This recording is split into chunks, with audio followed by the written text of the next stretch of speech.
ঢাকার ধামরাইয়ে দিনের অধিকাংশ সময় এবং রাতে বিদ্যুৎ থাকছে না। এতে বাধাগ্রস্ত হচ্ছে অটো রাইস মিলের উৎপাদন। মালিকরা জানান, ঘন ঘন লোডশেডিং এর কারণে মিলগুলো পুরোপুরি চালু রাখা যাচ্ছে না। পর্যাপ্ত ডিজেল না পাওয়ায় চালু করা যাচ্ছে না জেনারেটরও। রাসেল হোসেনের তথ্য ছবিতে প্রতিবেদন। ধামরাইয়ে চাল উৎপাদনের জন্য 18টি অটো রাইস মিল রয়েছে, যেখান থেকে উপজেলার চাহিদা মিটিয়ে দেশের বিভিন্ন জেলায়ও সরবরাহ করা হয়। কিন্তু উপজেলায় 150 থেকে 160 মেগাওয়াট বিদ্যুতের চাহিদা পূরণ করতে না পারায় মারাত্মকভাবে ব্যাহত হচ্ছে অটো রাইস মিলের উৎপাদন। প্রথমত ধান যে কত মানে মিনিমাম 6 থেকে 7 ঘন্টা লাগে একটা ক্রাশিং করতে। সেক্ষেত্রে ওই একটারে ক্রাশিং করতে মিনিমাম 10 থেকে 12 ঘন্টা লেগে যেতেছে।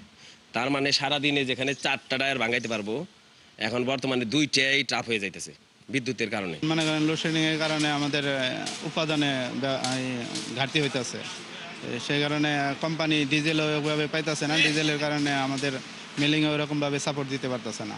কারেন্টের সংকটের কারণে যে নাকতো আমরা 8 ঘন্টা হারেন আগে 22 ঘন্টা চাউল বাই করতে পারতাছি না। এদিকে মিল কর্তৃপক্ষ বলছেন, একটি ডায়ারে 10 লাখ টাকার ধান থাকে। বিদ্যুৎ না থাকলে এই ধান নষ্ট হওয়ার ভয় থাকে। বিদ্যুতের বিকল্প হিসেবে জেনারেটর ব্যবহার করা হয়। জ্বালানি সংকটে সেটাও সম্ভব হচ্ছে না। একটা ডায়ার করতে আমাদের এখানে 10 লাখ টাকার মতো লাগে। এই চলমান প্রক্রিয়াটা যদি বিদ্যুৎ না থাকে তাহলে আমাদের এটা পুরো 10 লাখ টাকায় গায়েব হয়ে যায়। এরই মধ্যে ধামরাই রাইস মিল মালিকদের সাথে যোগাযোগ করে ডিজেলের চাহিদাপত্র চাওয়া হয়েছে।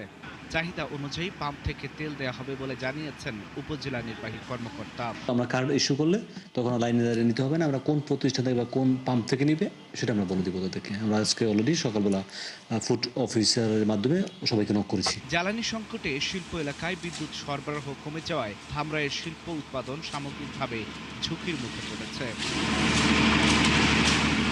ইমরান, ৭১।